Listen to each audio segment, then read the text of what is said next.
I start? There we go. Okay, we are recording this session, so if you do not want to be recorded, you can leave and watch the session later. And we have muted everyone, so please remain muted throughout the session, except during the breakout rooms and the question period. So today we'll be hearing about post-automation from Adrian Smith. Adrian is a research professor in technology and society here at SPRU. He has been involved in a wide range of research projects over the years, most of which address questions about the politics and governance of innovation for sustainable development. An important element in that work has been trying to learn from and assist grassroots innovation and alternative approaches to sustainability compared to more conventional policy approaches. So following Adrian's presentation, there will be 20 minutes for questions, followed by a 5-minute break.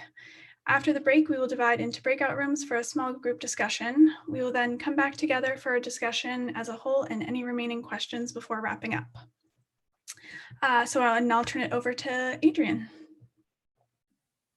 Great, many thanks, Kate, and thanks to you all for organising this series, which looks great, and it's an honour to be and a little bit nerve-wracking actually to be the first one to go. I hope this is interesting and for all of you, and thanks for joining.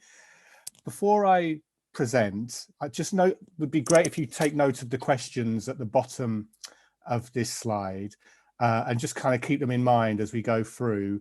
And for those of you that can stay after the break and join the discussion groups, these are the two questions we have that that Kate and I and the organisers thought up might be useful.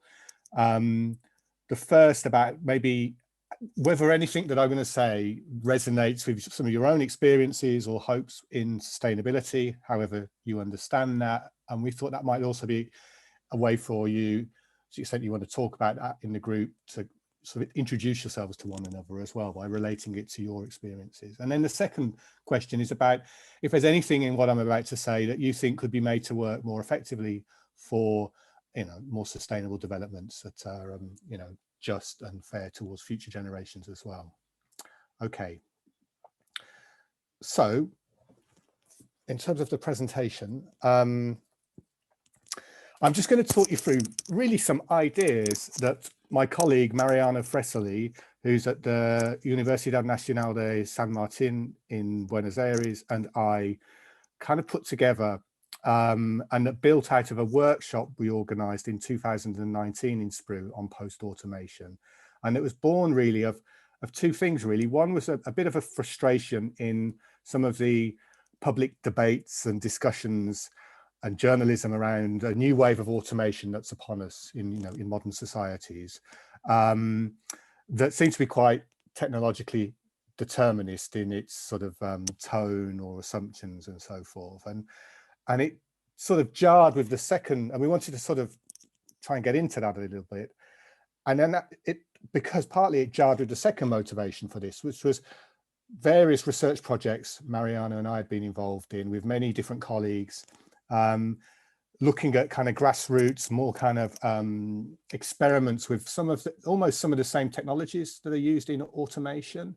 Not necessarily the most advanced technologies, but definitely ones whose lineages come from automation.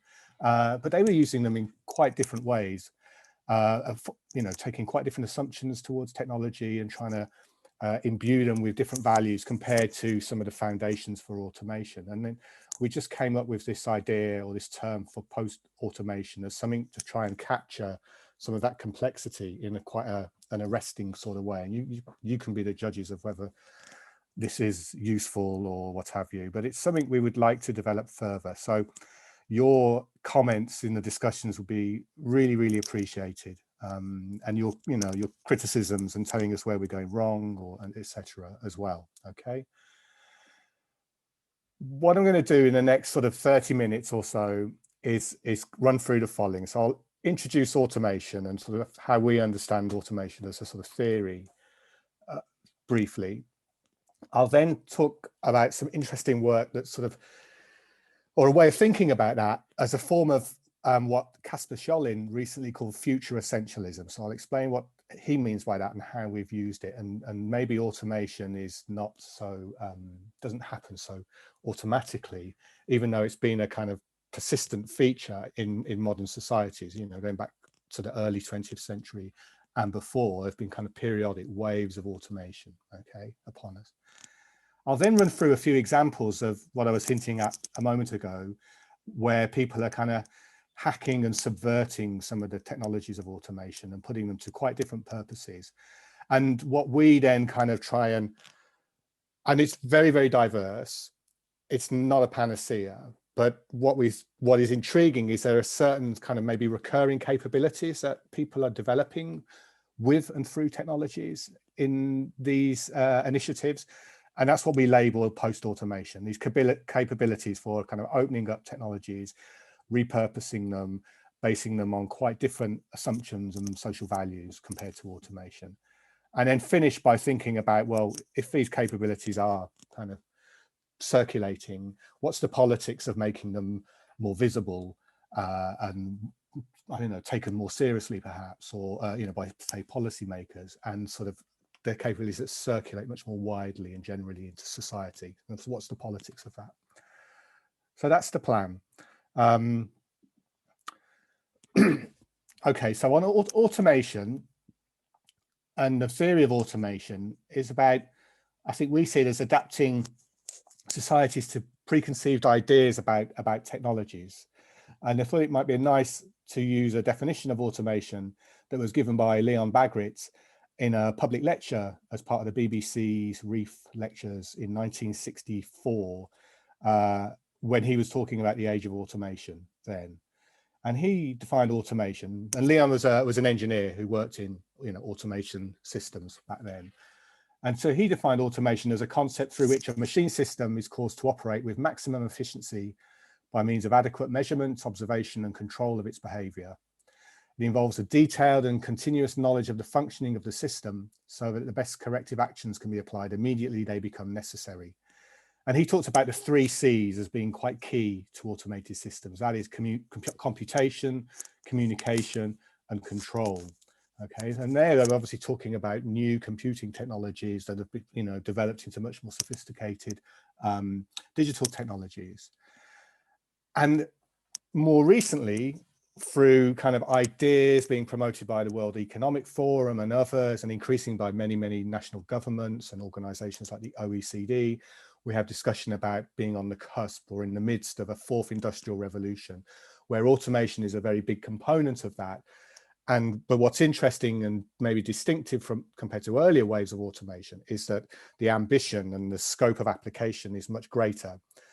So it's going beyond the workplace and the home, where we saw earlier automations happening, to thinking about automating cities through smart city environment, smart city kind of concepts and systems and practices, automation in defense, policing and warfare, automation in public administration, and so on and so forth. So, you know, it's sort of growing, and the vision is for it to be rolled out and implemented much, much more widely. And also some of the technologies that are being involved go beyond the digital. I will be talking mainly about digital technologies here. But, you know, the 4th industrial revolution talks also about, you know, innovations in sort of biosciences and nanotechnologies and material sciences, and the ability to kind of manipulate and control them through automated systems processes. And the excitement in the 4th industrial revolution is that this new wave of automation, these technologies, can help boost even further labor productivity. Okay, so we'll be able to manufacture more goods and services from each unit of labor that we put in. So you may not have to work so hard to get higher standards of living, if you like.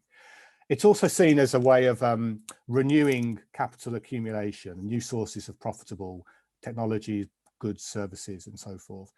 And importantly, automation is seen as a way of enhancing managerial control over these systems and running them much more efficiently and in a much more kind of precise sort of way.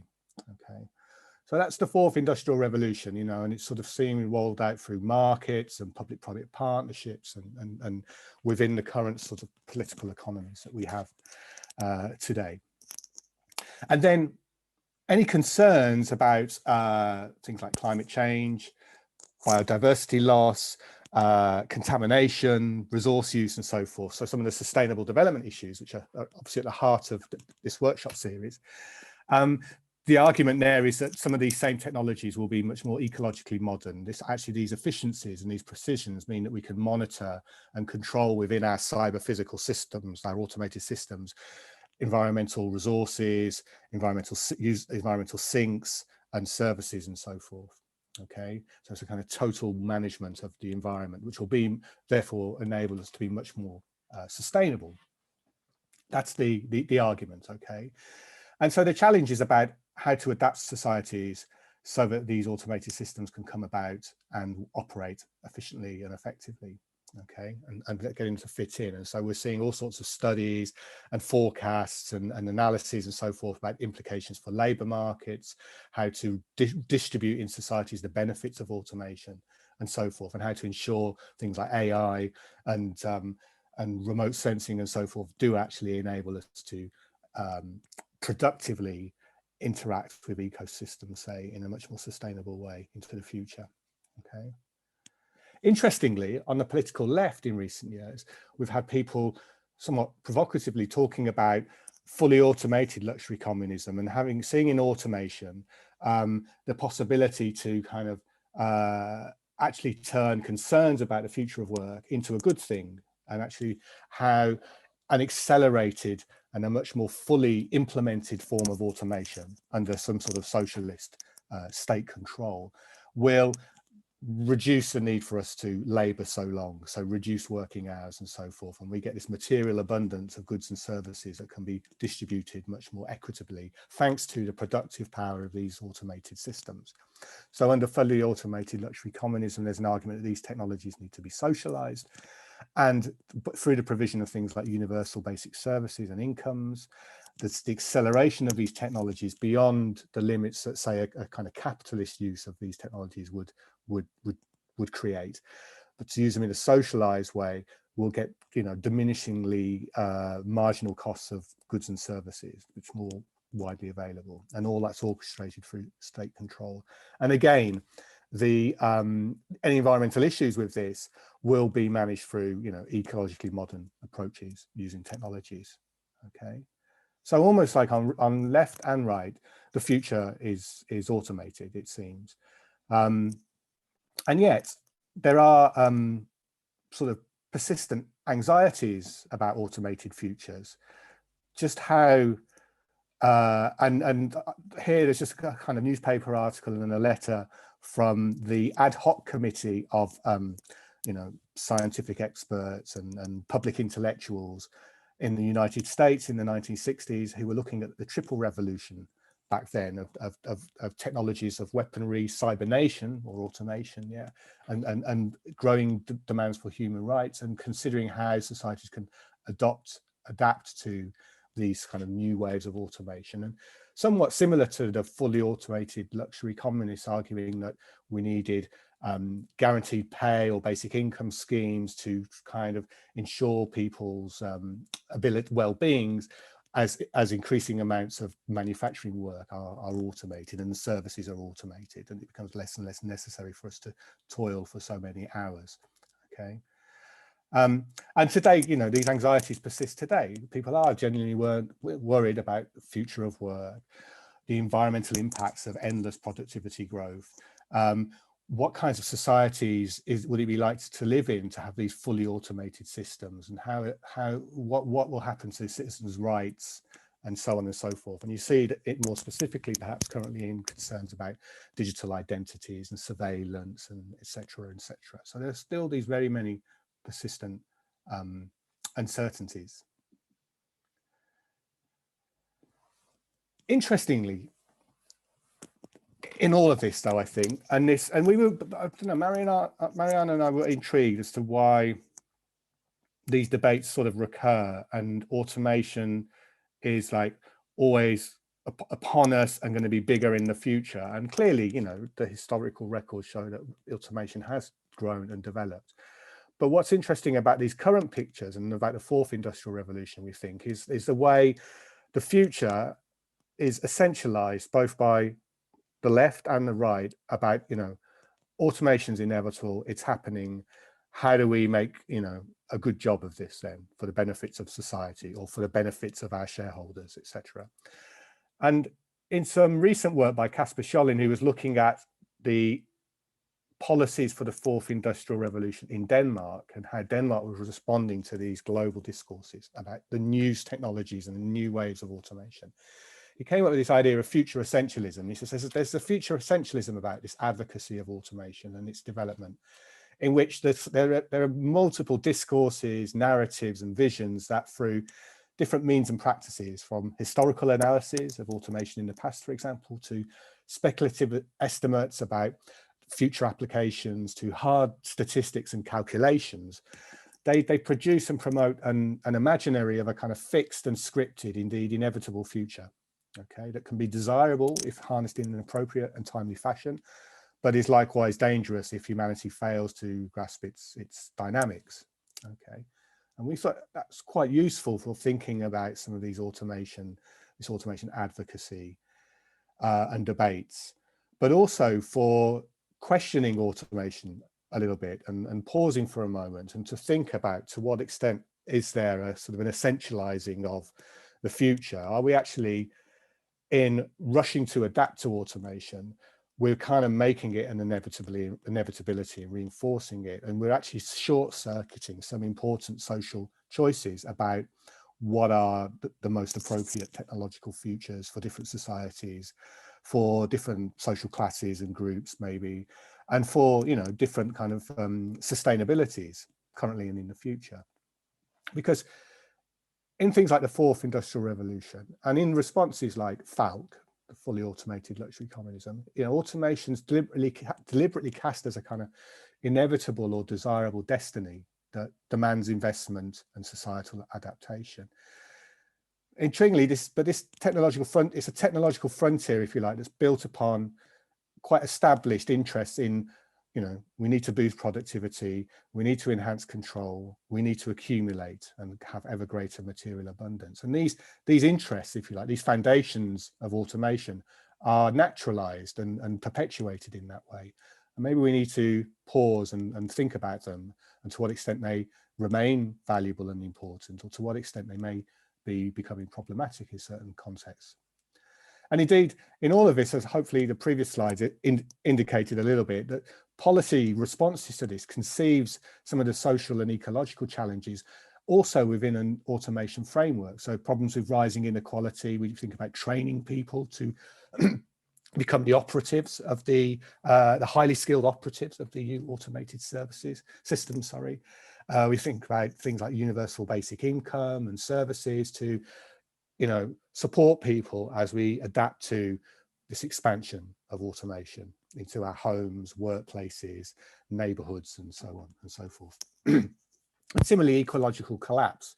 We see it in green technologies, we see it in ideas for AI for sustainability and material science and control systems.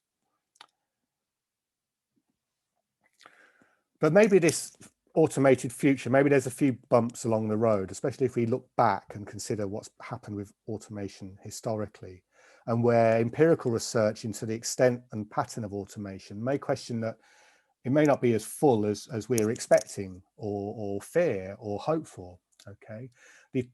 So studies, empirical studies show the technical ability to automate need not automatically lead to practical implementation at full scale.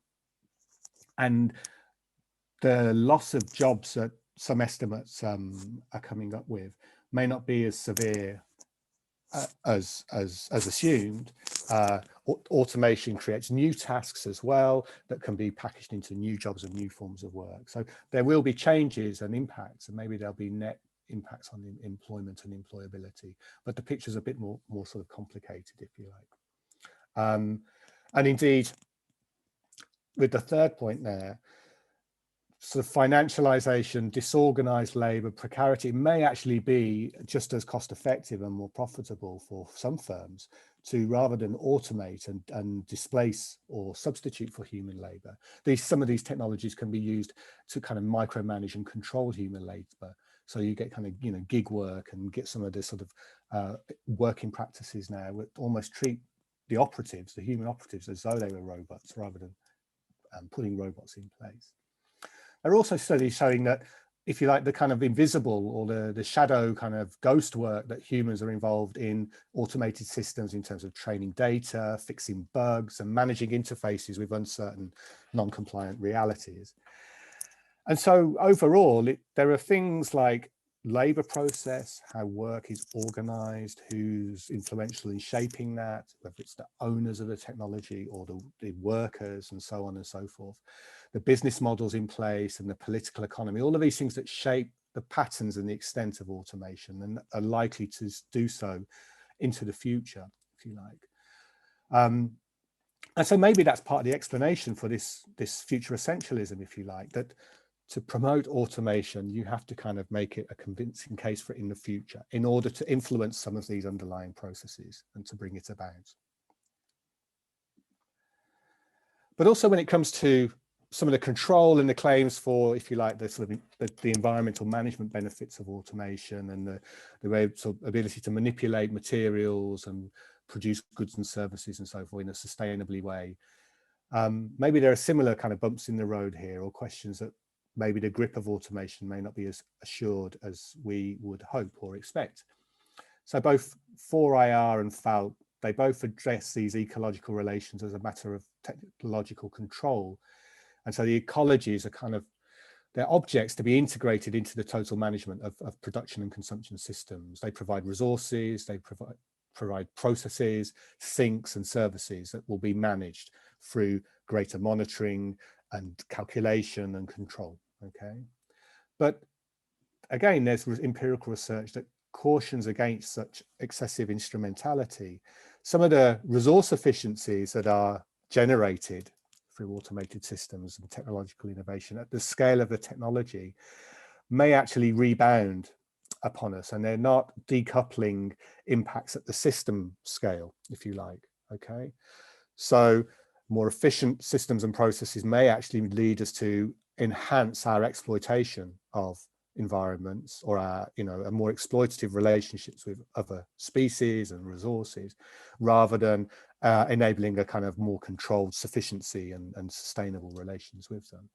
And if you like, the graph at the top there perhaps illustrates this point. Historically, we haven't seen, despite increasing numbers of green technologies and innovations, there have been periods where we've had a sort of relative decoupling from between GDP growth and environmental or global material footprints, the resources we've used. But actually recent evidence suggests there may actually be a recoupling, and the more that GDP grows, the more materials we consume on a planetary sort of scale, okay, the less sustainable we become. But there's also research, particularly from kind of like more sort of feminist perspectives in technology studies and elsewhere, that actually make us be a bit less sort of hubristic, perhaps, in the kind of controls technology can have over these living systems, okay? These are worlds that respond in dynamic and in certain ways to the technologies and the systems we put in place, to our smart farming, etc. Humans and non-humans are lively subjects that can escape some of our comprehensive kind of calculations and aspirations for control and surprise us, okay? So rather than perhaps automation being fully in control, actually what might happen is you get some problems that point to the importance of relations of care and approaching things quite differently, okay? So maybe there's, these are kind of openings for questioning the future essentialism that there is in automation, okay? Full implementation has to be built politically as well as technically. And this future essentialism, saying, look, the future is automated, just look at the data, look at the investments going in. And clearly that's, a kind of a self-fulfilling prophecy, if you like. It's a good strategy for doing technology politics. And it's about providing a very persuasive vision and a program that mobilizes alliances and investments. And that's happening, yeah, we see that in the fourth industrial revolution. But it's a revolution that, curiously, for all its sort of future look orientations and wonderful new technologies, maybe it's something that Mike Cooley once called, in relation to automation in the 1980s, they're all present tense technologies, really, in the sense that these supposedly disruptive innovations are actually conserving and perpetuating economic and political structures, the technologies of the future designed for a future in which the owners of capital remain the owners of capital, where the sort of the circuits of political leadership, if you like, and the classes that exercise that power are essentially unaltered. Okay, this is a way of innovating to keep things as they are. They're present tense technologies. Fully automated luxury communism argues, well, if we accelerate automation and we socialize it so we can regulate it and distribute the benefits, and the political and economic framework around this automation is different, then we can transcend capitalist structures. But that's been a kind of strand of thinking on the left for decades, and it's always struggled to say precisely when, where, and how these sort of capitalist technologies, this automation of fourth industrial revolution, will transcend into communist kind of conditions and become tools for liberation rather than, technologies of oppression, if you like. There are very practical questions that are left open about who will redesign, innovate, and maintain these communist cyber-physical systems, which democratic processes will recognize and transmit our aspirations and priorities into automation, and how will non-human species and our common ecologies participate, if you like. So there's lots of kind of, open questions there.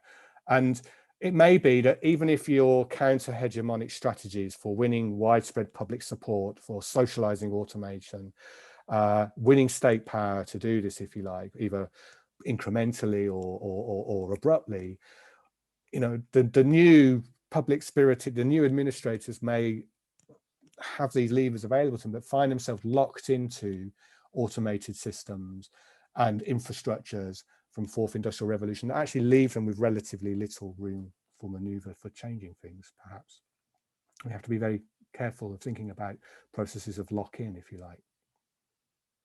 Intriguingly, and in a recent study, sort of meanwhile, on the fringes of the fourth industrial revolution and industrial society are pockets and spaces and networks of people doing things a bit differently.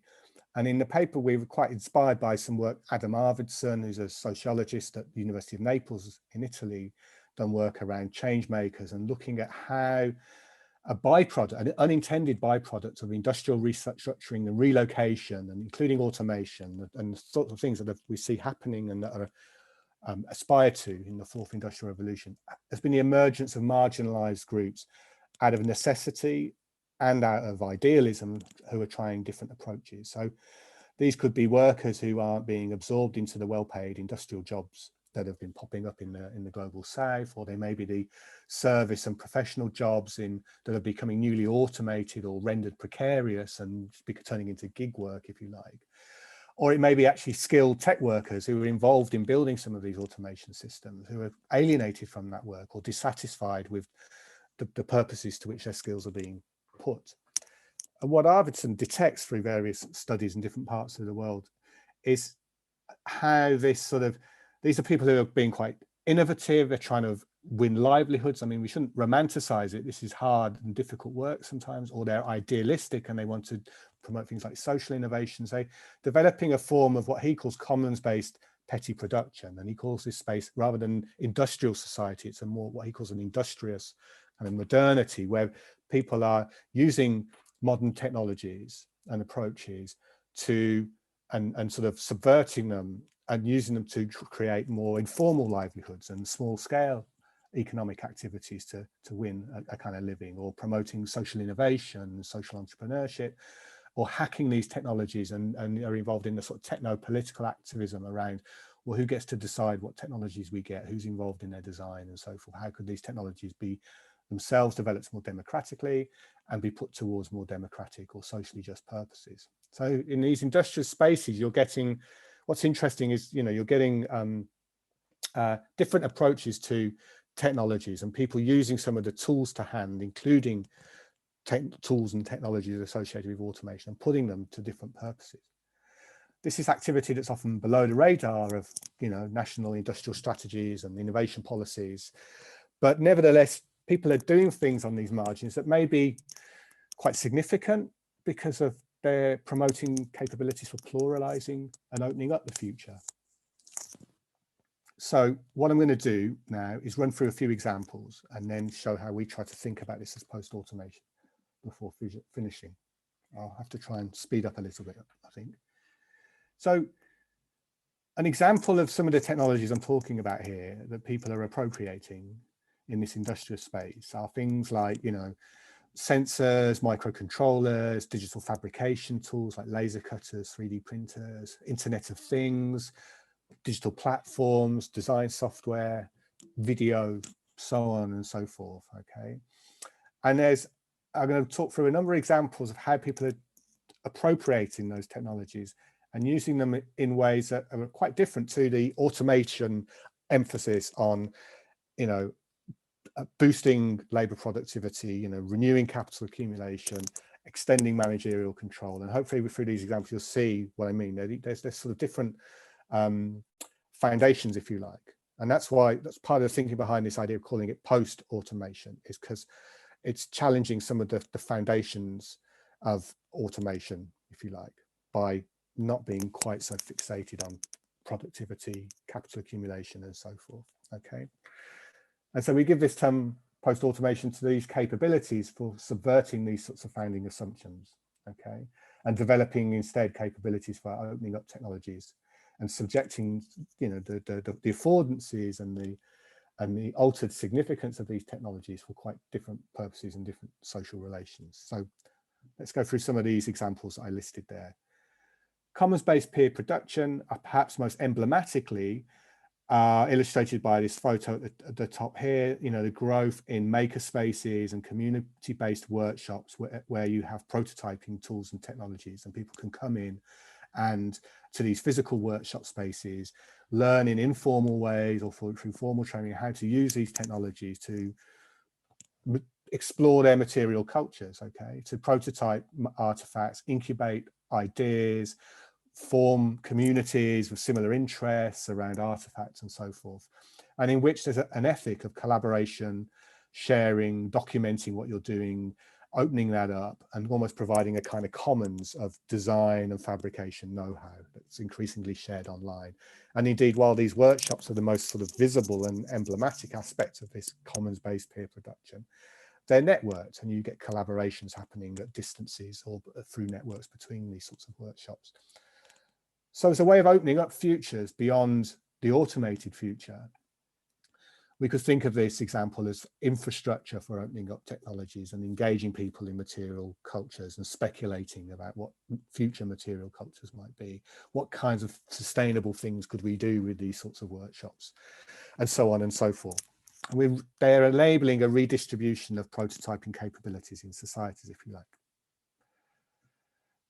The second example that we give in the paper is the growth in citizen sensing and citizen sensing projects, and the increasing use by communities of low-cost sensors with low-power connectivity to kind of map, sense, measure, record, and visualize environments and places that are important to them, and that maybe don't feature in the official data services of the state, if you like, or that are measured and recorded in a particular way by scientists that miss out certain features that are important or that a community cares about. And using these technologies to share their data, to re-signify places and actually deliberate relationships. So, you know, you get artists getting interested in this as well, and working with communities to maybe use some of these devices to sort of think and feel like, I don't know, a species of bird in the park and see the park from other species points of view. Or things like that, or for very practical things like if you live in a noisy neighborhood, generating noise data to empower your campaigns to try and get some action taken on that noisiness by the council and so forth, or similarly with pollution.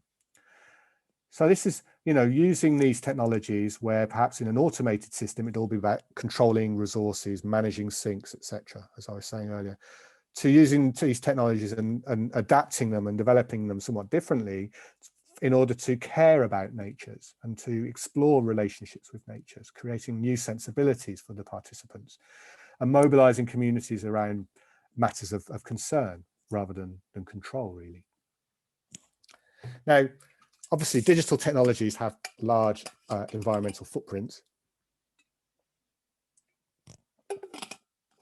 And so another thing we've seen coming from civil society is, you know, initiatives for fixing, right to repair and digital durability, where you get, you know, groups coming together in repair cafes or restart parties and so forth, and engaging in quite hands-on, self-organized repair of devices, sharing instructions and fixes and videos to try and extend the lives of electronic goods, and also, I mean, non-digital technologies as well, cultivating skills and confidence in opening up technologies, and also maybe from this practical activity, mobilizing political campaigns for the right to repair, as is beginning to be introduced into legislation at the European Union level, for example, and also by some governments like that of France, on the back of these sort of these social mobilizations around repair.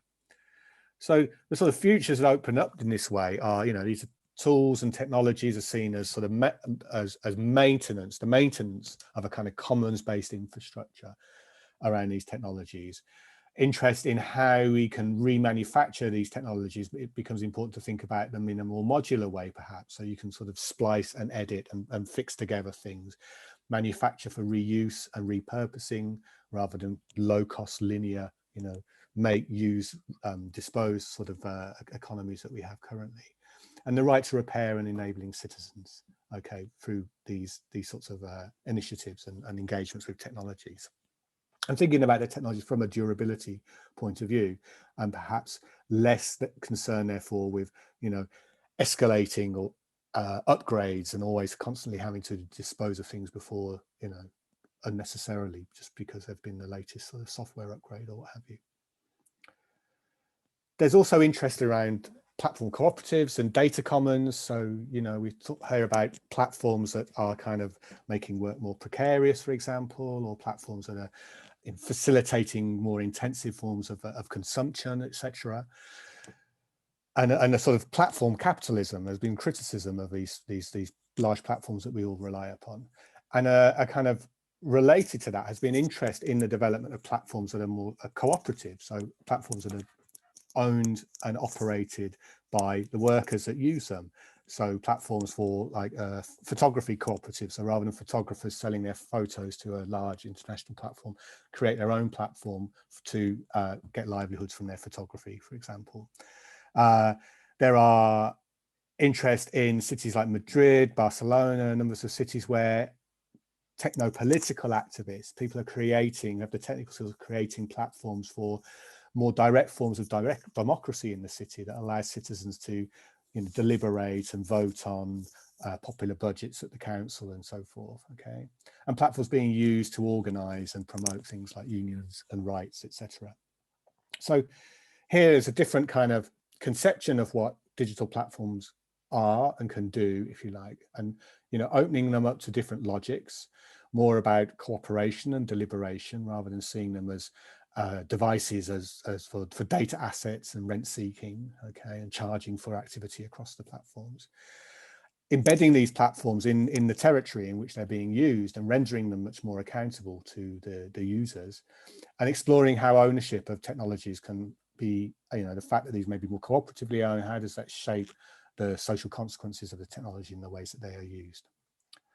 And then I think the final example is kind of activities in decolonizing digital technologies that connect to long traditions, but, you know, seeking more equitable inputs and control over design decisions in technologies shaped by more plural cosmologies and life force, and not necessarily those of the, you know, the highly modernist vision for automated systems, but taking some technologies and sort of, you know, repurposing and thinking what they might mean and be appropriate to, you know, different cultures and different traditions around the world, blending some of these new digital technologies with traditional practices, and maybe opening up futures that way into more territorially and culturally appropriate technologies, giving voice to certain groups and communities over their futures and traditions that they want to see with technology. And maybe actually these are capabilities that enable, therefore, want to resist the imposition of criteria, representations and assumptions in technology that are inappropriate to different communities and different places and cultures. So those are some examples. There's tremendous heterogeneity, and this is maybe a potential risk and problem with kind of collapsing that all down to this word post-automation. But equally, this is all activity that's quite dispersed and, as I said before, below the radar of a lot of innovation policy and industrial strategies and so forth, and maybe below the radar of the public discussion as well, where we're debating our anxieties about automation. So maybe coming up with an idea like post-automation is a way to sort of maybe render this stuff more visible. And in the paper, we try and find we talk about post-automation as capabilities, the ability to do things with technologies and apply them in quite different ways, okay, and open up towards different futures. And so using these cases, you can contrast them a bit, as this diagram tries to do, and show how post-automation is built on a different set of kind of values or foundations compared to automation as conventionally understood and defined.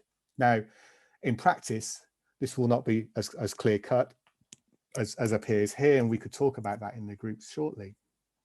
But nevertheless, I think hopefully for like analytical purposes and almost sort of in terms of arguing for a pluralization of technology politics, this serves its purpose, and how these capabilities may even enable us to, think about more democratic ways of organizing the developments of technologies and the futures towards which they are, aspired to, so forth.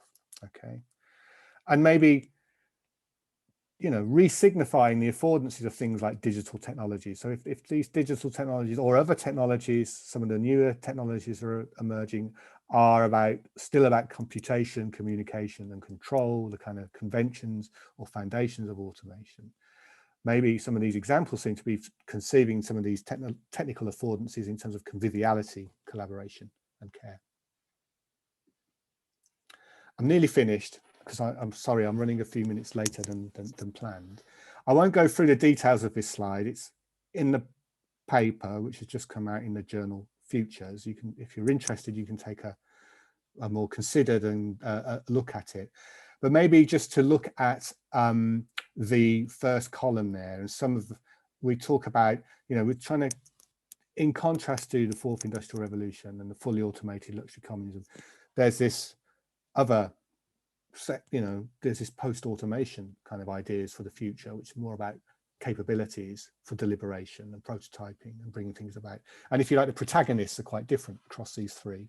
The strategies they involve may be quite similar actually, but between 4IR and Falk, but in post-automation they're quite different.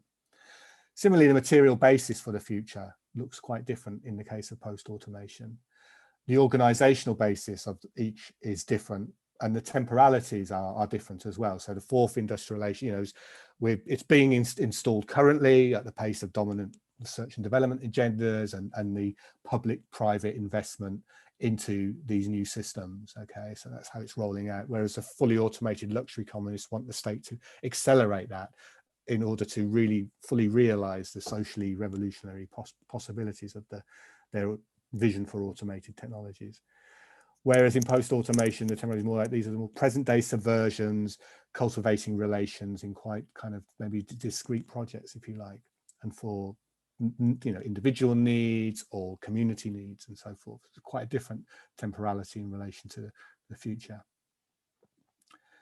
And finally, we have to recognize, the fourth industrial revolution is being very powerfully installed, and it has a lot of social, political, economic forces kind of behind it. And indeed, that's precisely why if you read stuff about fully automated luxury communism, they talk about counter-hegemonic strategies and why the state is so important as something that has the capacity, if you like, for arresting that. And post-automation is clearly in this industrious space happening there that's quite marginal. And so what's the sort of politics of this marginalized activities, these capabilities that may be quite significant for societies, but are just done by a very few marginal numbers of sort of actors and initiatives operating on the margins in these industrial spaces. you know, how can the, if you like, the sort of social conditions and what the characteristics of these industrial spaces are the things that are allowing and enabling people to appropriate technologies and informing the way they appropriate these technologies for their purposes, and building up post-automation capabilities. But how might those capabilities circulate or diffuse beyond that industrious space into other spheres or aspects of society that don't really aren't as conducive or sympathetic to it, if you like.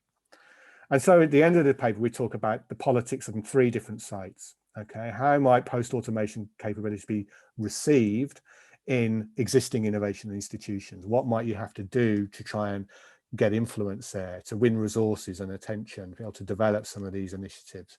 Okay, and we talk about how, you know, the politics there is about how certain novelties, aspects of post-automation are selected and developed into commercial goods and services through open innovation, for example, or how policy entrepreneurs may take up issues that have been mobilized through practical activity in the post-automation and turn that into, you know, policy initiatives and maybe, you know, trying to institute legislation around right to repair or smart citizenship, etc. So politics here is about the terms of that encounter with these innovation institutions. We also think about social movements, you know, because maybe there's scope for aligning some of these capabilities with the concerns of different social movements who maybe share their aims. So is there something about capabilities around data cooperatives or local ecological remanufacturing in participatory ways that align with some social movements around, I don't know, like just transitions or and so on and so forth. Yeah. But also thinking about how social movement mobilizations and their campaigns work to shift cultures and maybe put the criteria and practices of conventional innovation institutions under pressure, who need to rethink and adapt the way they do their work. And so may therefore open up those social movement kind of pressure and activities may open up innovation institutions in ways that's more conducive to post-automation. Okay, so politics here is about aligning with these movements and opening spaces for post-automation. And then finally, we think about the politics within sort of the broader political economy, you know, these sort of structural relations between labor and capital, the role of the state and political ecology and so forth, and how they may be transformed by simply maybe social movements or issues that are important to mass politics and political leadership around dignified work, more equitable prosperity, healthy ecologies, and so forth. That, you know, it's unlikely you're going to build a political economy around post-automation, but you may try and get some structural changes to promote a future of dignified work or more equitable prosperity, where these post-automation capabilities become much more valuable and much easier to earn a livelihood from them, say, okay, through those sorts of big changes. So post-automation enables a politics that kind of shapes the technology rather than, as often happens in public discussions, the technology seems to be determining the parameters for political debates. This is where I started the presentation, yeah, talking about future essentialism. The future's automation will be automated. Okay, so the politics is about how best to adapt societies to that. And what happens if maybe you flip that a little bit and you think, well, there are all these post-automation capabilities out there. Maybe these technologies can be kind of anything we want them to be. It's utopian, I know, but it nevertheless opens up discussion and debates and maybe kind of allows us to recalibrate and rethink the politics of the future and the politics of sustainability. So that's it. Just summing up, you know, the future of essentialism in automation means its expansion is programmatic. I talked about that. Politics of adapting to an automated vision. Post-automation is marginal, but cultivates perhaps important capabilities in societies. And so how might these be elevated from below the radar of innovation institutions, allied with social movements, or inform and play a role in some of the structural changes that might be needed to political economy? Or, an interesting thing with this post-automation, these are capabilities for quite open futures. It's almost like we're trying to avoid falling into the trap of future essentialism and here's the program, how do we get everyone aligned and investing into that? It's almost like here's some capabilities that enable people to create their own programs. You know, is that really feasible? Or actually, the only way this is going to become a powerful thing, if you like, is by having an essentializing vision about the future. So that's it. We can have some questions. So I stop sharing my screen and hand back to you, Kate. Sure, yeah. Yeah, thank you so much. That was great. So we're now going to open up to questions. So if you just want to use the raise the hand tool, and so we can see who's interested, and you can just unmute yourself. I saw that Arnav posted something in the chat. Did you want to say anything, Arnav, about that? Yeah, I just thought, sorry, my internet's really bad, so I'm just gonna keep my video off if that's all right. But basically, I was just trying to make a point on how blockchain has been sort of put forward to facilitate sort of structures in a sharing economy, and how, like that sort of a system can be used to build capabilities, share capabilities, and be really innovative with the way you can share these things as well. So like I said, Don Tapscott, for example, wrote about power drills in the US, but it could also be something like, as someone who's worked in, say, the engineering industry or like finance industry, transferring certain skill sets from there to the average person or to your neighbor for a small amount of money without an aggregator. It could work in energy, for example, and things like that. So I just thought maybe blockchain was like an interesting example of a digital technology that could help facilitate something like this, or whether the question would rather be that whether it does fall under this automated sort of system. That's what I would ask Adrian, if that's fine. Shall I respond, Kate? Thanks, Yeah. Aaron. It's a really nice example you put in the chat there, and it's a really good question. Is this sort of the automated system or not? And I guess not having a great depth of knowledge around blockchain, I'd want to know, I guess, the sort of assumptions and values behind, because people are trying to use this distributed ledger technology in all sorts of different ways, if you like. And I guess on the basis of what I was just saying, it's sort of, okay, is it being used in this sense here of maybe facilitating sharing and interaction? Although, I mean, if it leads to shipping power drills long distances rather than just circulating it around your neighborhood, which something like a tool library could do and is doing in some towns and cities, then maybe this is a kind of perpetuates that high-tech solution for quite a simple problem of sharing, coordinating the sharing of certain devices. But equally, in the example you mentioned also, though, with energy, where people are interested in blockchain for peer-to-peer trading. So, better matching the decentralized renewable electricity on your home, matching it to the demand needs. You can trade it with your neighbor if their demand's higher than yours at the moment, and lots of interesting things going on there. But similarly, some of the interest in that could be a energy supply company or a utility effectively building a distributed power system. So the benefits of that, in a highly automated way, so the benefits of that don't really go to the households or the neighbors and the communities upon whom these newly valuable resources of sun and wind are blowing and shining, if you like. Yeah. Or maybe these technologies can be used in a way where you get more community energy types of projects. But I guess the thing with the post-automation is the only way that more perhaps utopian vision might come about is if there are people who have capabilities to explore and open up these technologies, or if there are arenas where people like me who don't have the technical knowledge or expertise can get involved in conversations with people about, well, is this good or not? How do we organize it in an appropriate way, and so forth. The other thing with blockchain, the little I have been reading, is of course, depending on how you validate these transactions, it can be incredibly energy intensive.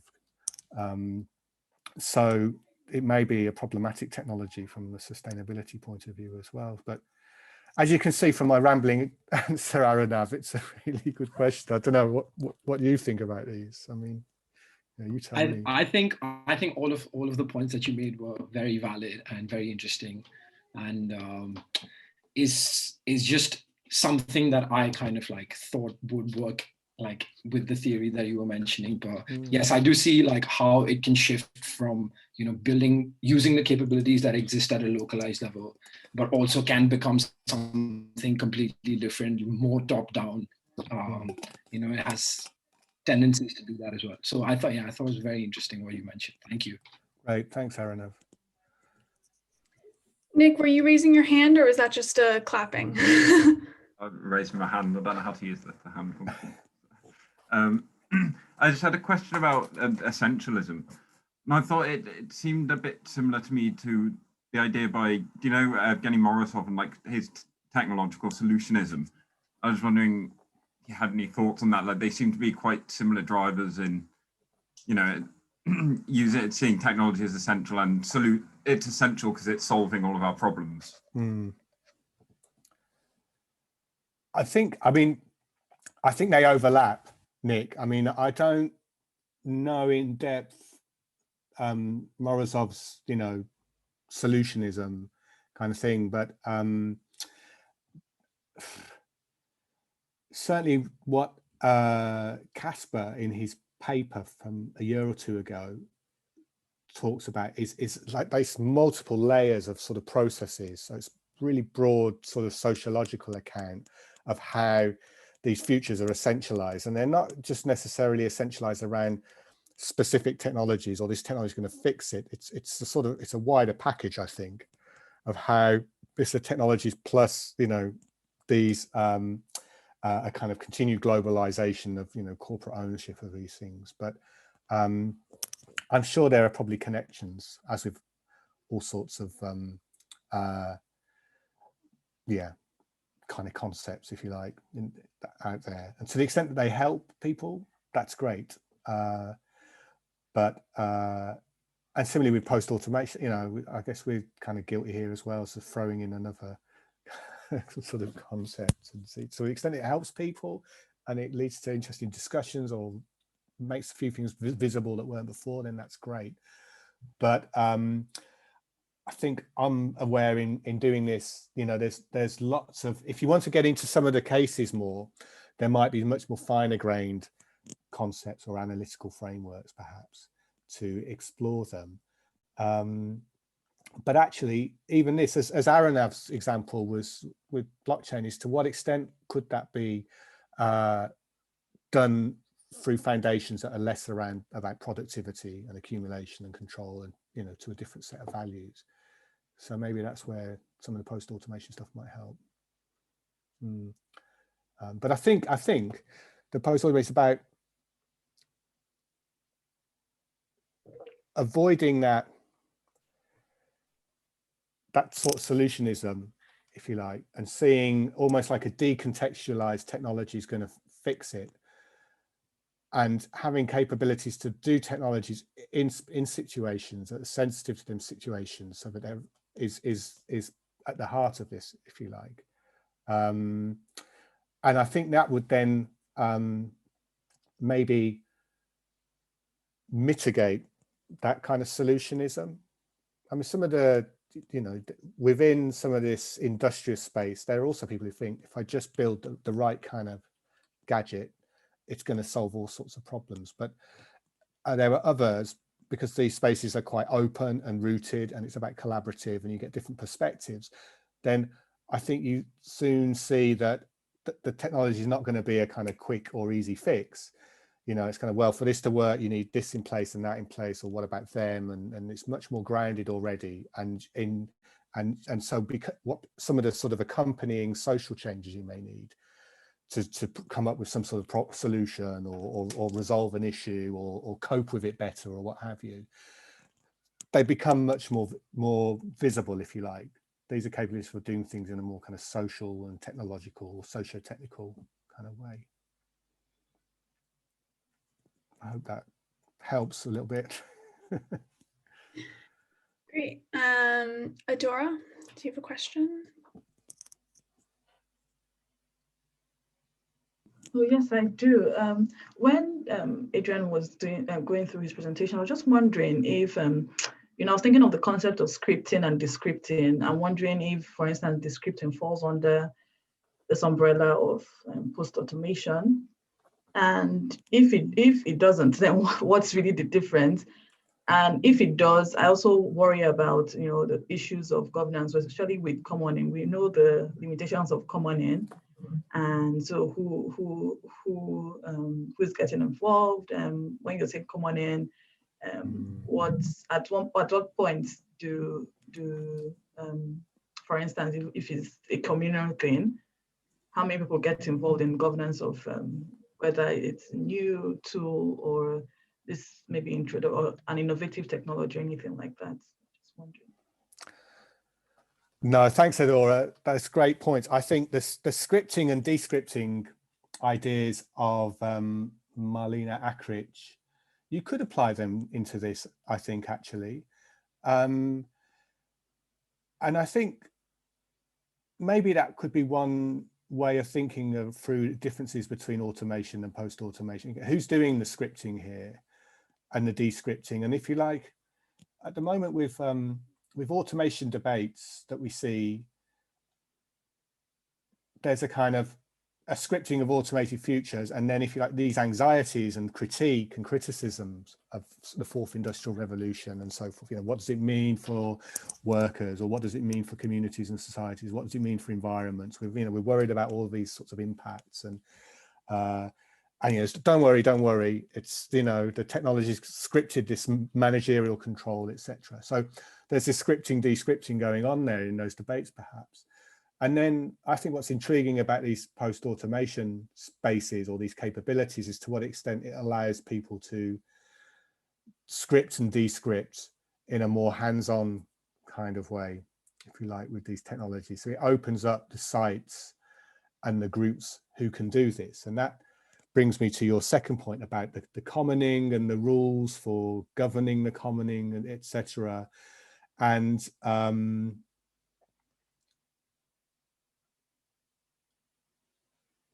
I think how to approach this. I was going to say something about, well, if you look at the governance arrangements for new technologies currently, they're not working that great, I don't think. So, you could say, whilst there are struggles over figuring out effective governance arrangements for, say, commons-based peer production, there are initiatives and there are people who are working at it, if you like, and trying to make it work effectively. And actually, things like some of the licensing that's been developed, where you kind of hack, intellectual property regimes and licenses to make them open and as a commons, have been very, very effective, and enabled all sorts of people to use some of these, copyleft or Creative Commons kinds of devices, etc. And now I've lost my thread. Sorry, Adora. I agree with you that, these commoning arrangements still involves a lot more work, if you like, people having to figure it out for themselves. And then maybe also, maybe I'll leave it there because we're kind of over time a little bit. But I don't know. What do you think, Adora? What's your, I don't know. Some of the issues. My thoughts are just like every other concept, especially new, maybe if I call it like post-development concepts like this, is that there's still limitations, no matter how you look at it. Like, they're not perfect concepts. Like, these are my thoughts. I was just asking because I'm sure that most of us have had that thought. There are still limitations. It's good, like a good initiative, or like it's a good way to go on, but of course we have to think of, with governance, especially with commoning, like there's always an issue of where does the limit of governance stop, especially with people getting involved, who says what and who doesn't say what, because no matter how much you look at commoning, there are still limitations to who gets involved. Everyone can get involved. Someone has to step in. There still have to be people who say, like, this is where we stop with this, or this is the one we go with. So you still don't give agency to everyone completely. But I guess that what commoning encourages is at least there are more people down the ladder who gets involved in decision making, but not everyone still gets involved. Yeah, that's it. And I think those kinds of really important and difficult questions of how you organize and come up with criterion processes to think of, I don't know, technologies or resources as something we hold in common, you know, which there are communities that do that and do it successfully for generations and generations. So there are successes, but you're right that there are these challenges. And I think, I mean, one thing I get from some of the limitations that you mentioned, maybe, or when you study specific cases and you see these challenges and these limitations, one way of looking at them is that they're making visible in quite practical ways sometimes what changes in the wider context or condition might be necessary in order to allow that commoning practice to flourish in some way. So if it's, I don't know,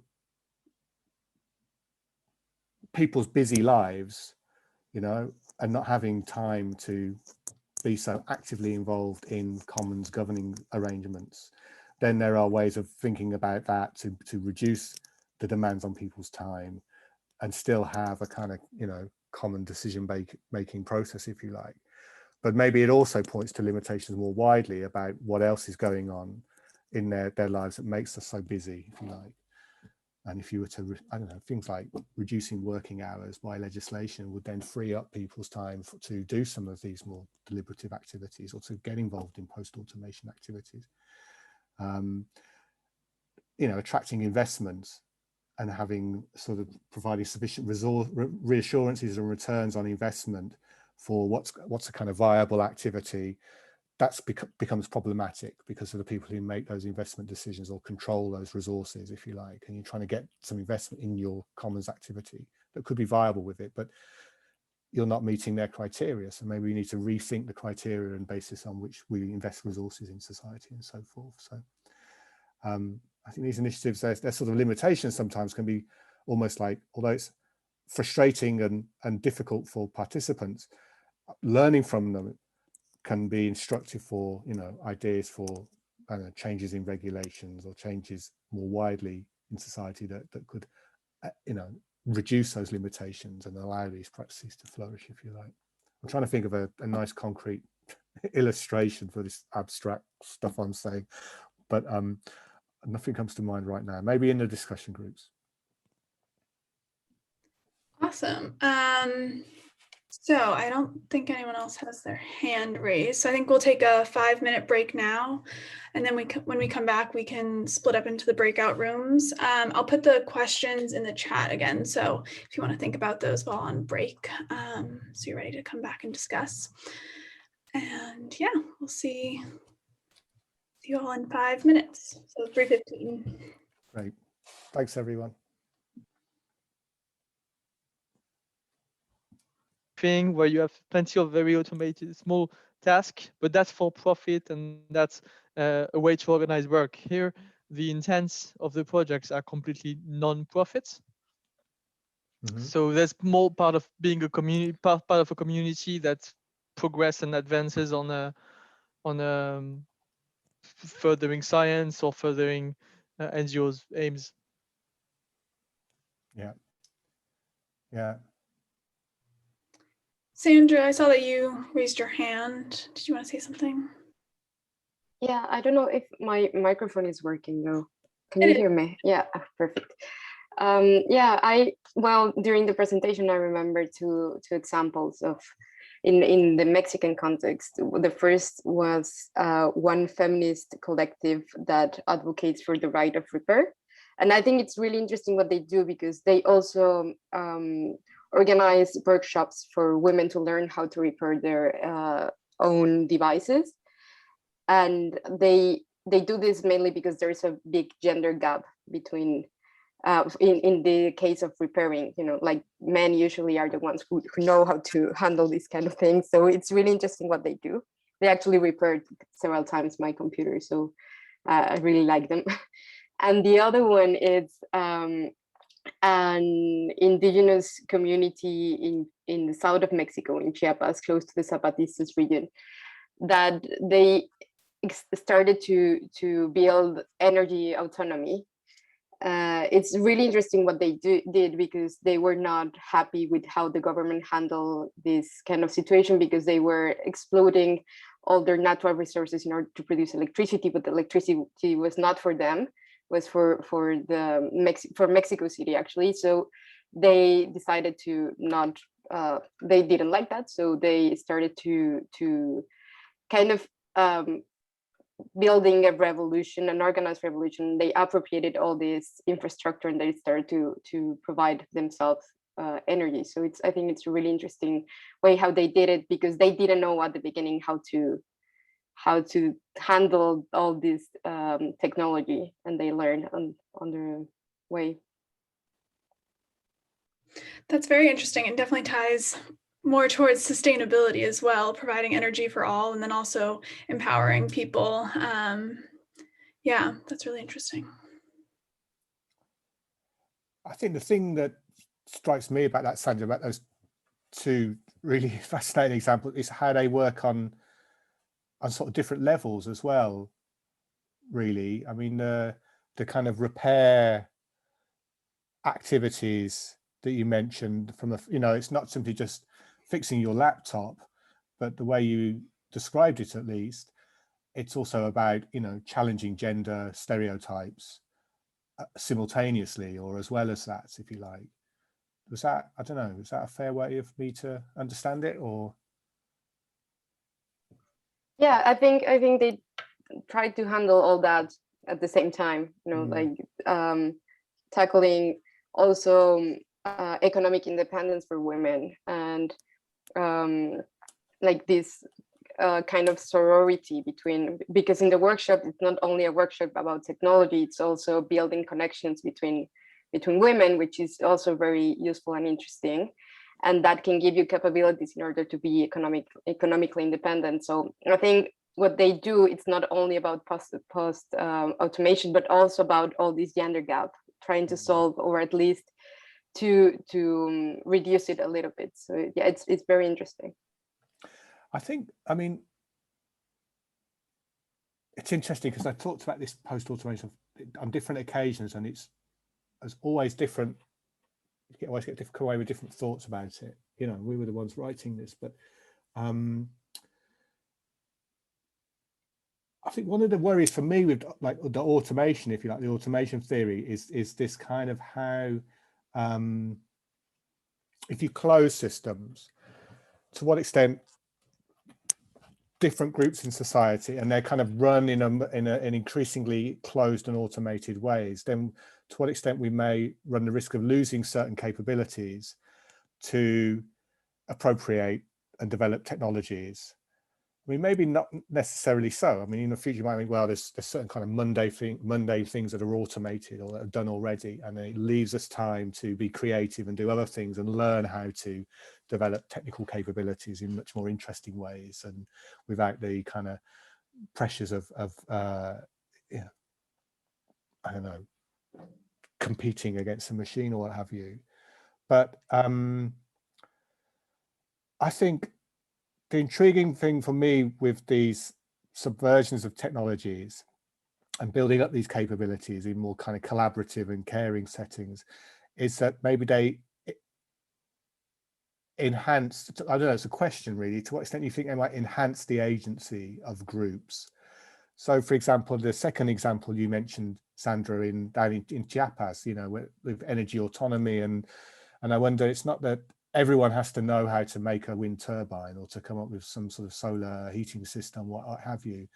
But if there are groups or networks within, I don't know, Chiapas or places sympathetic to those communities that can enable them to turn to these, turn to technologies or turn to social arrangements or resourcing models that would allow them to become more energy autonomous. And that's really important. So it's about how these sorts of capabilities, not that they're distributed uniformly in society, if you like, but maybe there is nevertheless a distribution of what we call sort of prototyping capabilities or abilities to experiment with technologies, and imagine different sorts of arrangements for them, how that's sort of important for sustainable developments, if you like, and pluralizing that and making us less sort of beholden upon whoever's running and controlling these more automated and distant systems. But I don't know about the second example you gave, Sandra, if what sorts of, how they're trying to realize that aspiration for energy autonomy and ensure that some of the renewable electricity is of local benefit, if you like. Yeah, what I also like about this second example is that they build a network with other communities. So this knowledge was not only for them, so they are also building capabilities with other regions and other people, which is also very interesting. And the movement for energy autonomy is growing a lot. So that makes pressure in the government to at least tackle it in some way. And yeah, I think I found it really inspiring how they little by little started to organize and to learn how to handle all the technology, which it's not easy for communities who people barely go to school, like they are, as a society, we learn to see them as uneducated.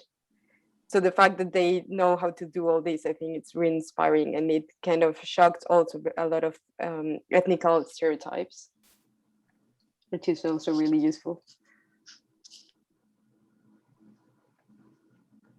I also think that, speaking about like repurposing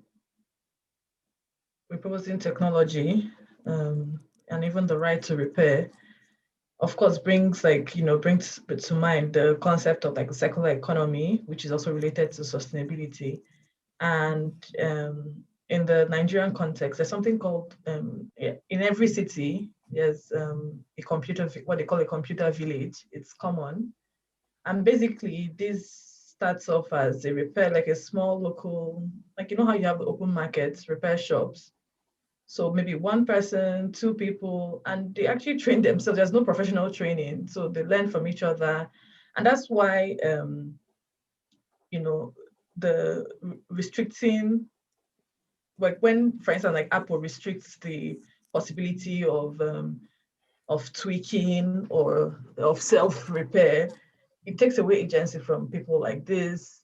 Even limits their, their opportunities. Like it limits the concept of circular economy, for instance, like in terms of recycling and repurposing. Because if people in Nigeria, they have to import Apple products. So it means that every time it spoils, if there's no proper Apple store there, which happens, the Apple stores are just in the big cities, they will have to transport it all the way. But allowing people tweak, so this is the concept where the scripting comes in now, allowing them just manipulate the technology. One, there's skills sharing and things like with that opportunity. And also people can reuse technology. You can borrow, because people sometimes sell their devices for what they call selling for parts. So you can sell an old device because you know that it can be used in the computer village to fix someone else's device. So I was just thinking of that because I know that this computer village thing started small, and now almost every city is a computer village where they sell new items, sell used ones, they repair items, people learn new skills because they keep manipulating these devices until they figure out how to go about it or how to use it or fix it. And does that include, Adora, going online? and learning from, you know, there'll be discussion groups and chat groups about this is how. A lot of people learn from like YouTube, for instance. Yeah, They have support groups. Yeah. I mean, I think that's a really nice example of this, you know, and these are things that are, I don't know, sort of long established in some places, needing to be rediscovered in other places and so forth. And so those place-based differences are kind of really important. And what's interesting, the nice example you're giving there is learning across them as well. And I think definitely with, certainly in Europe, with the talk of the circular economy, there's a kind of almost like a fourth industrial revolution version of just, it's about closing material cycles, and you could automate the disassembly and the reprocessing of materials on industrial scales, if you like. And that's a kind of one vision, capital intense vision for a circular economy. And the other is actually about how you, almost like you described there with the mobile phones, and repurposing and remanufacturing locally, and actually where you have a diversity of devices in a place, but you're trying to have skills to kind of mix and match, and where some people talk about this is why it's important for technology to be kind of open and thought of as kind of commons based, in the sense that the designs are shared and so forth, so that you can readily disassemble and mix and match locally. You don't have to ship tons and tons of wasted products. So I don't know, maybe something that's more kind of almost like craft based, and rather than a production line sort of future for circular economy. What some people working in circular economy research, like Mario Pansera, talk about convivial circle technologies, if you like, and the sort of sustainabilities associated with each of them will look quite different, I think. And it's not necessarily one's better than the other necessarily. I think it's more just how each of them kind of emerge, or how they interact, are in tension with one another, and just understanding those sorts of processes. Clearly one will attract powerful interest and support, and probably find it easier to get investment than the other. There are those inequalities to be concerned about. But yeah, I don't know. I'm kind of rambling on again and saying too much. Adora, can I just ask, do you know who organizes those? Is it a government or a nonprofit? No. So okay. it's so, you know, all these things, I'll tell you how some these things started as informal, and now they've grown, because this has been happening over the years. Now they actually have associations and coalitions. It's self-organized. Okay. Just the way you have maybe like a neighborhood watch. So maybe one or two people decide to start a neighborhood watch, and then other people join, and then they now self-organize themselves. Yes, so if there's anything like that, but it's self-organized. Nobody instigated it. These are people that decide. One person might decide, oh, I can fix a phone, and opens up a small corner shop. And before you know, there's a long line, because that's how it starts, a long line of people fixing phones. And before you know it, it turns to a spare parts, like by spare parts, I mean like computer parts and other technological devices parts. Because it turns to a spare parts shop, it turns to phone accessories shops, even turns to like, so you also see, so people who come to situate their own businesses around here because they know that they can get people, customers. So you now see people coming to start up their own businesses where they even sell new gadgets, laptops and phones around this place. And in Lagos State, there's actually a very big computer village. It's known as, it's like a big market now. So they sell new things, they sell old things, they sell used, you can go for repairs. So it's a big thing now. It's actually a big thing, having a computer village in every city. Wow, that's amazing.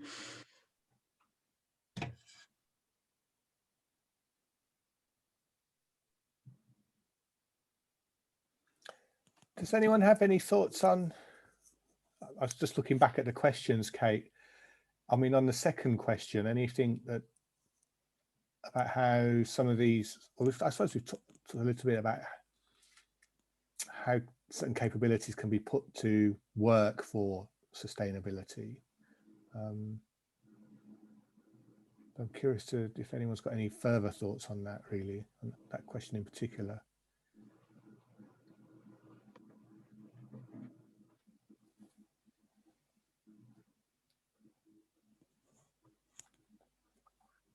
No, that's okay.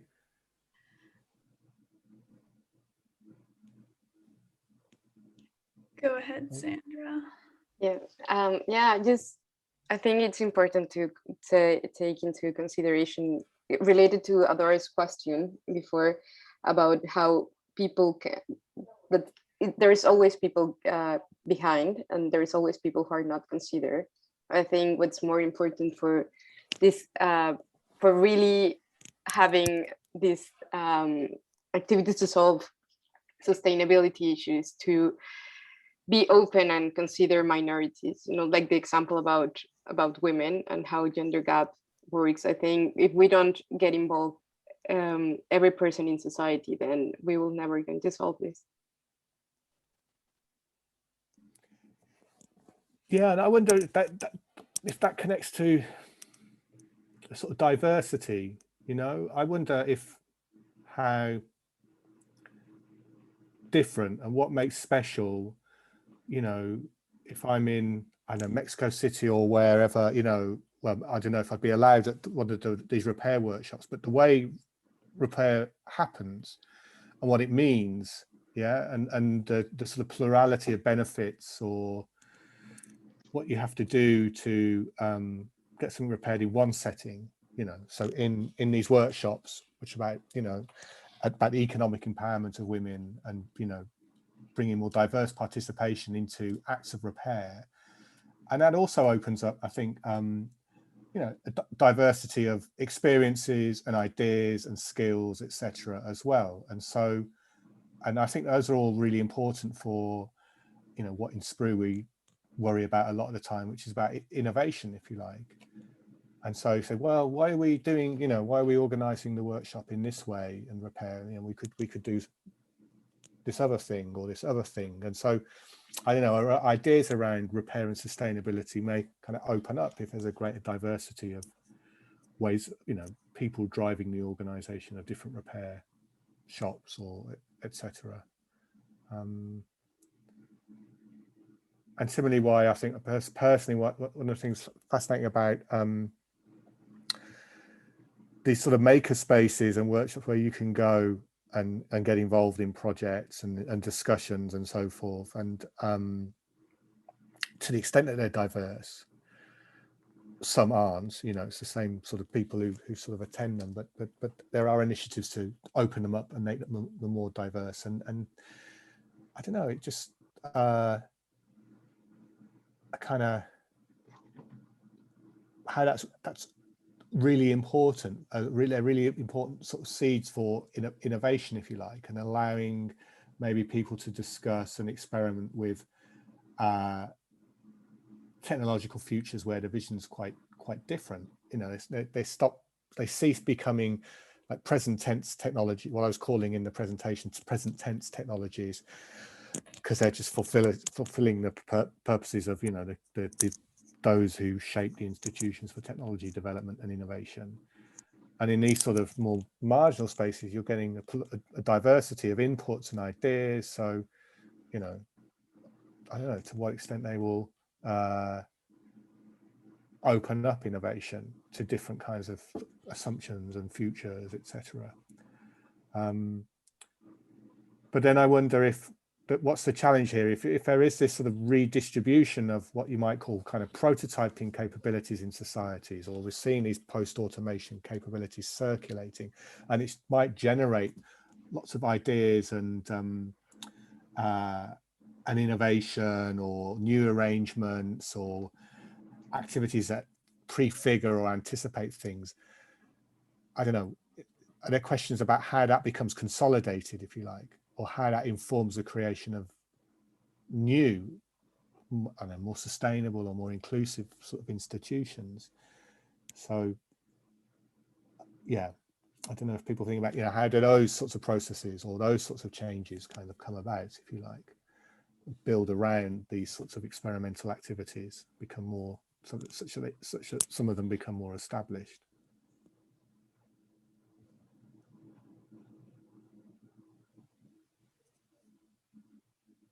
I don't know, but the only thing I would want to add to this, maybe to everything you've said, is just when you start thinking of automation, post-automation, innovation, and the challenges of innovation, especially for developing countries, because you have to worry about, for instance, use of technology, capabilities of the people, where can it get to, especially in the rural areas.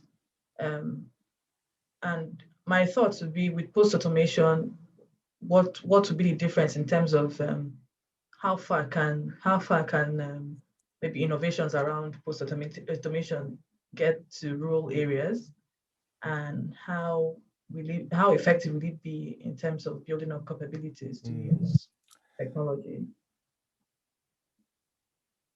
No, that's a good one, Adora. And I think in one of the slides, I had this image of agriculture 4.0. And certainly I remember going to a workshop some years ago around like the fourth industrial revolution and development, or global south. And a lot of the discussion was about, well, these are the technologies that are coming through. How do we make sure in in the global south or in certain countries, we are training people and educating them so that they have the skills and knowledge to participate and to benefit from these, I know, drones flying over farmland, or these sort of very precise sort of inputs of fertilizers or what have you. Yeah. So it's about like almost like the technologies are kind of already for this future already decided or being developed from outside, and then it's how do you kind of cultivate the skills, and there was lots of concern about that. And then well, maybe almost like the example you were giving about the computer villages, actually another way of approaching this that might be kind of where post-automation is sort of sympathetic towards, is actually, if you look carefully and you listen attentively, there's lots of skills and knowledge and resourcefulness in place. And it's sort of how do you build up, I don't know, technologies or innovations from that starting point, if you like, so that people are included from the outset, or to what extent sort of versions of some of these, what began life as technologies of automation, where they're becoming maybe in more sort of simplified form or lower cost form, or they're becoming potentially more accessible. Does that then enable you to have a much more kind of place-based or locally rooted discussions and experiments with them? So I think the extent to which then sort of post-automation ideas would be suitable for rural settings, or and people there, I think would be to the extent to which these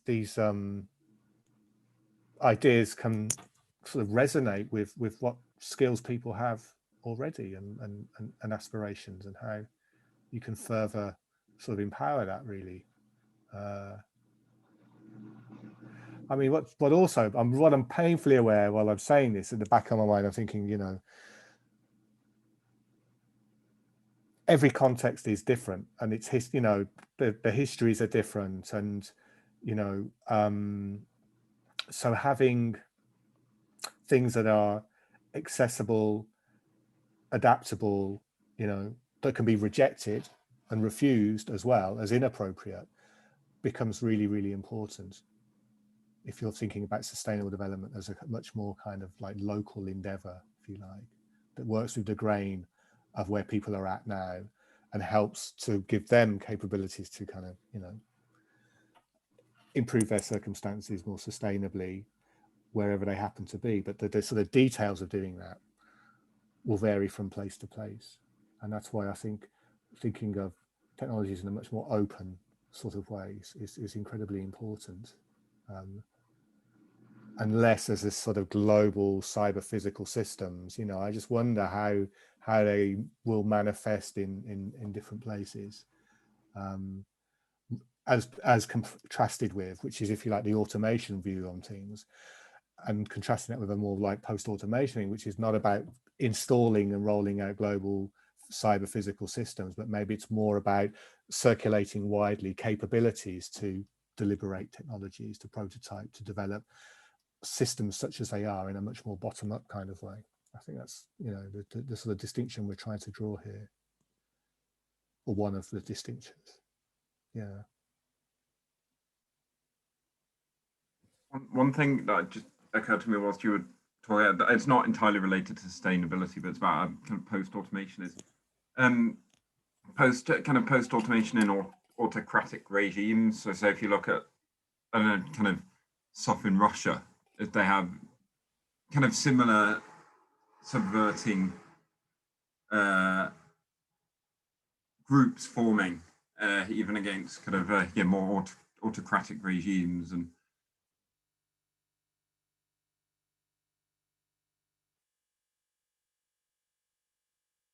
so, sorry, Nick. So is that a point about?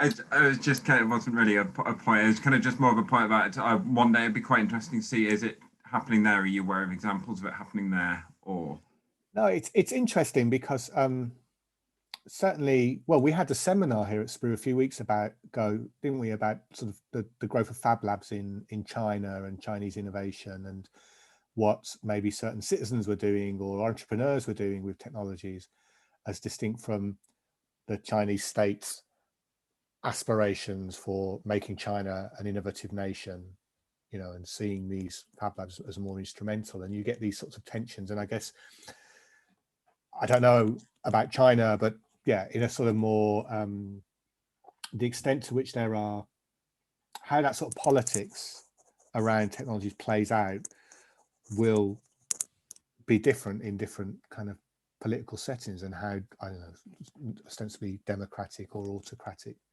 they are. But I think those tensions will be there. I mean, interestingly, in one bit of research did earlier with Mariano, but also with Elisa Arond, another colleague, when we were doing some of the grassroots innovations work, and they were looking at the history of like appropriate technologies in South America, and certain South American countries in like the 1980s, 1970s, where you had, you know, military dictatorships in place, and where you'd had, you know, political movements violently and brutally oppressed in dreadful ways, and almost the sort of appropriate technologies and going and setting up rural appropriate technology centers was a sort of way of doing progressive politics beneath the radar or in marginally acceptable ways. I mean, if I'm probably misremembering and being quite crude in that, but how, rather than mobilizing to demand certain rights and, you know, and changes in, say, political on a grand scale, doing something more modest around appropriate technologies and building up capabilities locally is another way of doing things progressively that doesn't directly confront an autocratic state, yeah, and land you in trouble. And so there's a pragmatism there about, well, this is how we can try and improve people's sort of well-being in certain places through this kinds of capability building. But there was something else in what you said, Nick, that struck me, was almost whether, if you like, the sort of dark side of these capabilities, you know, and also like being able to hack and appropriate and subvert technologies for harmful activities, if you like, or ones that aren't sustainable necessarily, or that are, you know, problematic, and which obviously happens and occurs as well. Yeah, I mean, what I wonder, I'm curious what people think about that. That last bit, that was kind of why I mentioned Russia, because I know it kind of encourages some of these activities, I think. Not a lot of the ransomware attacks and similar things. I was just thinking it's kind of it's kind of using the technology against the system, which seems to be what you're trying to a little bit getting at with the idea of post-automation. They're just yeah, although I mean those ransomware attacks and you know, and even the way that certain states are recruiting that technical expertise to, you know, undermine your competitor's system and try and maybe bolster or make your own resilient in some way. Those, I mean, those are parasitic upon increased automation and digitalization. Yeah, they need vulnerabilities of our systems, our infrastructures, and so forth, in order for that ransomware attack to be incredibly valuable to them. So, if they,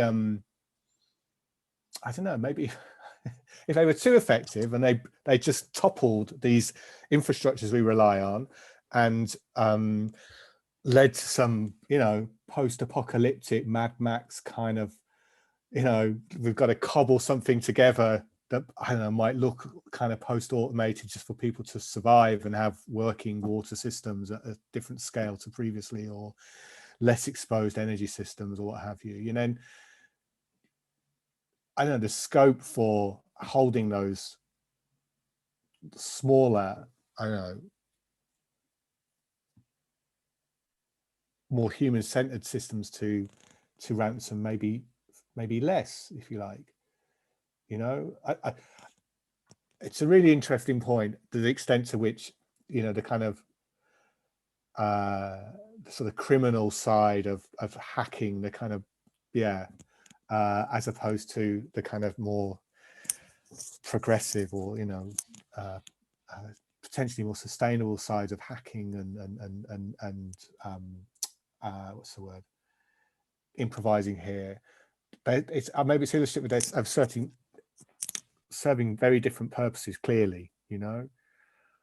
But were systems to be less vulnerable and less extensive in their vulnerability, you know, a city is being run by a server in California because we've outsourced all of our smart city functions to a US, you know, tech corporation, and then, you know, the resilience of our cities then is sort of as vulnerable as someone's ability to hack their servers, if you like. That's a feature of these automated systems. Whereas if we were thinking of more, I don't know, more city-based, territorially runs uses of technology to make a city more sustainable, run from those cities, then maybe they'd be less susceptible to those sorts of attacks. And actually the incentives for doing these criminal activities might be less. They'd still happen, wouldn't they? But they'd, you know, because they're no longer kind of global scale, the kind of the size of the ransom you're going to get is going to be smaller, perhaps. I don't know. It's interesting. Yeah, making me think there, Nick. I think we have time for one more question or comment. Nan, I saw that you posted another example in the chat. Did you want to speak about that at all?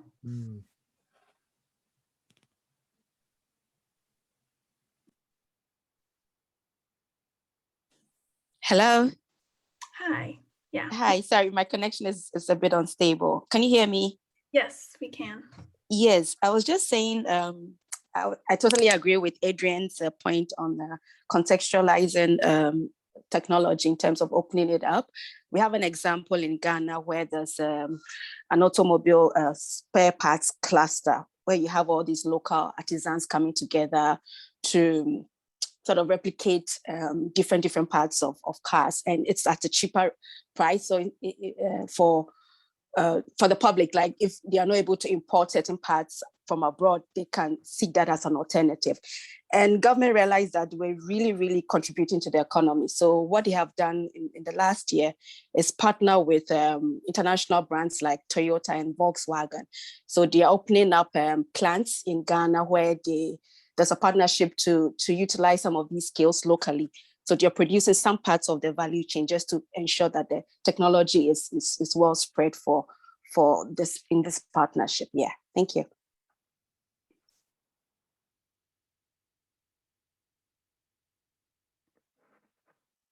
That's very interesting, and definitely seems like a good way to, improve the economy as well as empower the people living in that area.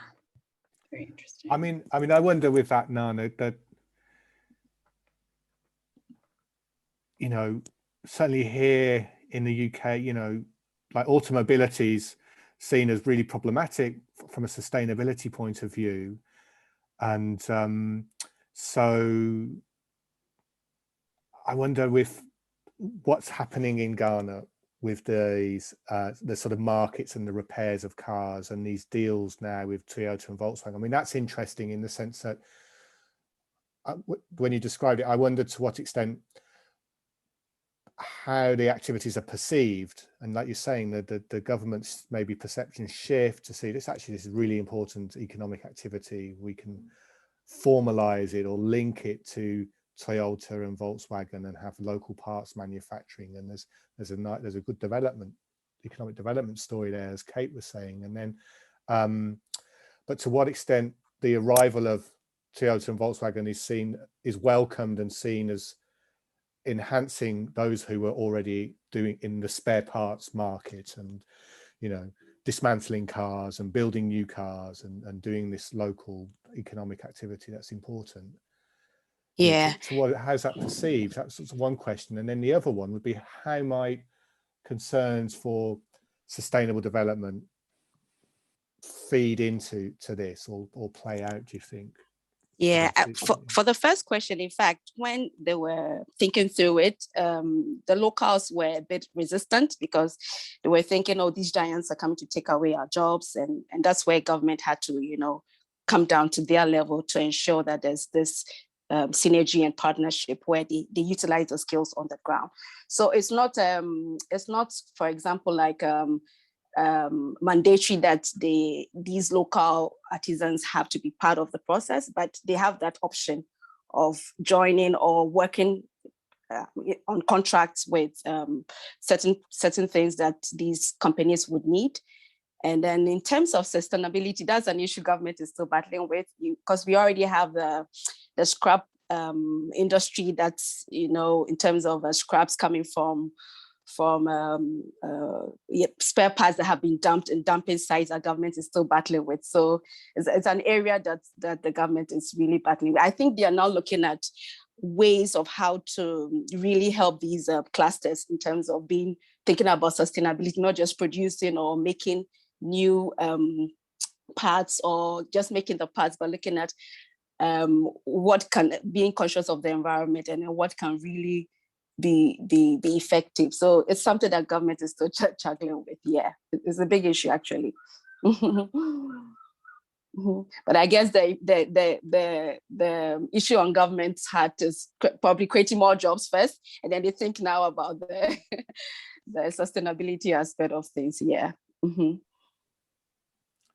That's it, isn't it? I mean, maybe that's, we're up at 4 o'clock. That's a good one to finish, because I mean, that's the heart of it, I think. You know, how do you, there's loads of work to do in sustainability, you know, and like transforming mobility systems in different places, or improving homes and making them low energy in different places and climates, etc. And it's how we turn that work into jobs, so that the need for jobs for people, you know, is sustainable from the get-go, from the beginning, rather than seeing it as a, well, let's get jobs and then worry about how to do the sustainability later. And there's maybe from, you know, some of the courses we've taught in the master's program about, you know, socio-technical systems, the trouble is, once you have a kind of set of economic arrangements in place or socio-technical regime in place, you can become locked in, and it can be difficult to green those jobs once those sort of regimes are in place, if you like. Yeah, that's true.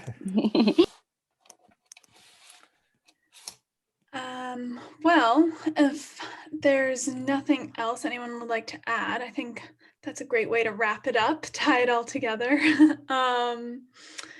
So I think we'll stop there for today. Thank you so much, everyone, for joining us. And thank you, Adrian, for speaking with us. That was very interesting. The slides from this presentation and a link to Adrian and Mariana's paper on the topic will be available on our website shortly. So definitely check that out. We're looking forward to continuing the workshop series next week with a presentation on genetic technologies in agriculture. If you haven't already registered, please do so on our website, and have a good weekend, and we'll see you next week. Great. Thanks, everyone. Thanks, Kate. Thank you. Thanks, Adrian. Thank you, Adrian. Thank you, everyone.